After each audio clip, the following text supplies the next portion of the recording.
plan on returning. Until next time on the Zeta Report, this is Nancy Lee. Commerce between the ocean and routes inland, built on what was considered solid rock. New York and Miami now have towering skyscrapers right at the water's edge. What were they thinking? This is great access for port and pleasure boats. But what about when we have the pole shift, tilting the earth for 90 degrees suddenly, causing great sloshing of the oceans which roll those tidal waves hundreds of miles inland? Per the Zetas, the pole shift tidal waves will roll into the foothills of Appalachia and will most certainly roll over Florida. Per the Zetas, the state of Florida has several strikes against it. Florida is lowland with very few high points. It's sinking now, and it has very few escape routes. Take a look at the Florida map. There is Miami at the very tip.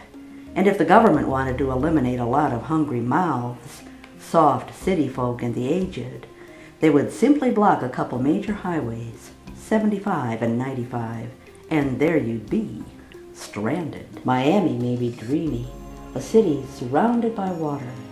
But where would you go if the water started to rise? Into the high rises? Or into the swamp? How strong is the rock strata under those high rises? Florida has a problem with sinkholes caused by its porous limestone base, suddenly sinking houses and roadways.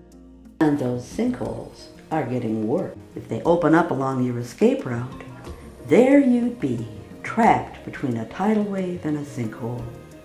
Can those pleasure boats become survival boats? Not likely. Per the Zetas, the sloshing water will capsize even large ocean-going vessels. Frankly, Florida is a death trap. The only solace is that drowning is a quick and painless death. So how about New York City?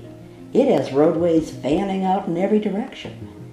If the government wanted to eliminate hungry mouths, they'd have a hard time with New York City. Per the Zetas, the problem with New York City is the many bridges that connect New York City to the mainland. These will be torn apart during the many earthquakes that will precede the pole shift, leaving those stranded, desperately seeking boats to the mainland. Thereafter, if they make it, they'll be on foot. Does Manhattan fare better? Per the Zetas, New York City will have to deal with an imploding city. An example was exploding steam pipes just last July. There really was no explanation for those broken pipes. The rock tilts at an angle, or is pulled apart by stretching. Under all those high-rises are levels underneath, where steam and water and gas and electrical mains are run. What happens when they shatter? New York City should certainly not be considered passable during the last weeks. Any roadways out of the area are going to be blocked, demolished, or just clogged with cars. The Zetas advise those living in New York and Miami to leave their beloved cities when the last weeks arrive.